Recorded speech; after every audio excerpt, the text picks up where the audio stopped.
बच्चों भी इस क्वेश्चन में हमें पैराबोला दे रखा है Y square equal to 4ax। हमें कहा गया है the segments of any focal chord of the parabola and the semi latus rectum are in AP और GP और HP और नन ऑफ दीज। तो बच्चों देखो, first let me draw y square equal to 4ax। इसको draw करता हूं मैं, ठीक है। ये ऐसे जाएगा। Now let me draw focal cord PQ। ये हो गया S फोकस। ये A,0 है। इसको मान लो A T1 square comma 2A T1। इसको मान लो Q को मान लो A T2 square comma 2A T2। हमें पता है PQ is a focal cord, then there is a relation between T1 and T2, that is T1 T2 is -1। तो एक काम करते हैं, T2 की जगह T1 की टर्म्स में ही देखते हैं। ये क्या आ जाएगा बच्चों? ये हमारा आ जाएगा A/T1 स्क्वायर और ये हमारा बन जाएगा -2A/T1। Clear guys? क्लियर है हर एक बच्चे को? ये हमारा डायरेक्ट्रिक्स था।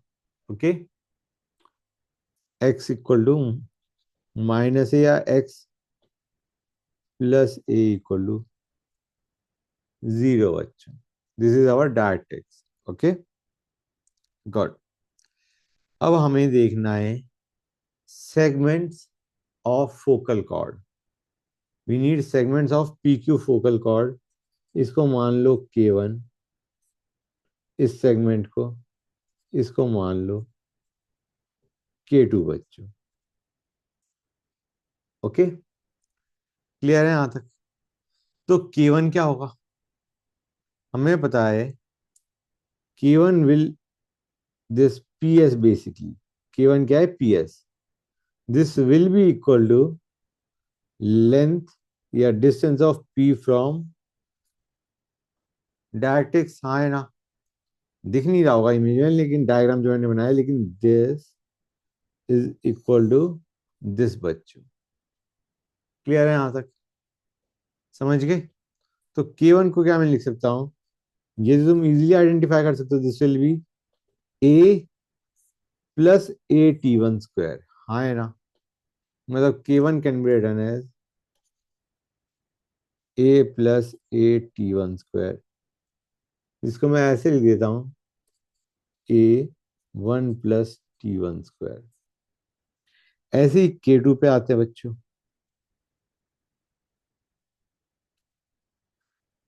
This length K2 is equal to this. ठीक है बच्चों? ये क्या बन जाएगा? This will be A plus A/T1 square. ये क्या बन जाएगा बच्चों? This length will be A plus A/T1 square. समझ आया नहीं आया बच्चों? मैं लिख देता हूँ A प्लस A/T1 स्क्वायर। ये क्या बन गया? A1 plus T1 स्क्वायर/T1 square. दिख रहा है नहीं दिख रहा है बच्चों? हाँ है ना? एंड सेमी लेटस रेक्टम क्या होगा?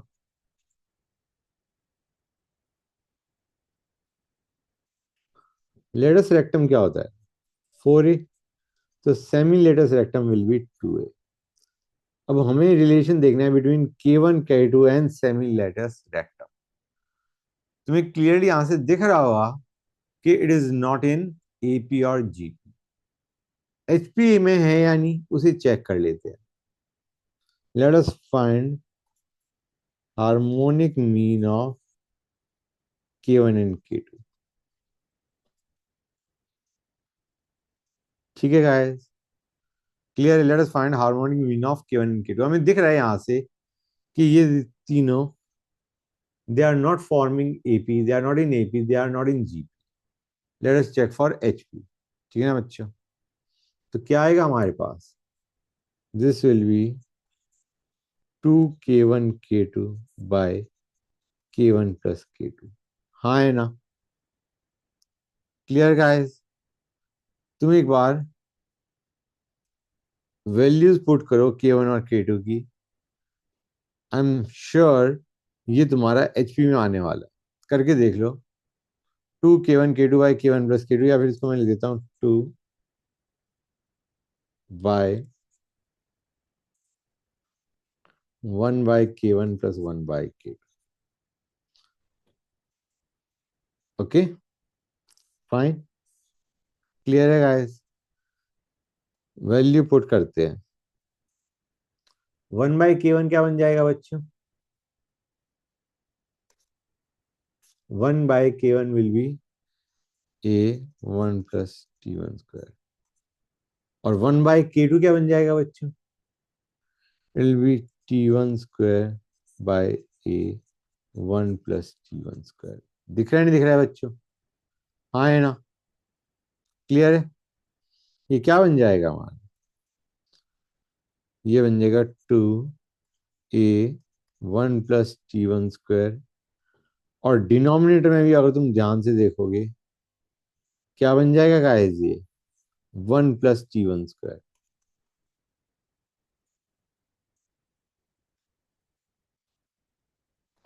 समझ में आया नहीं आया बच्चों?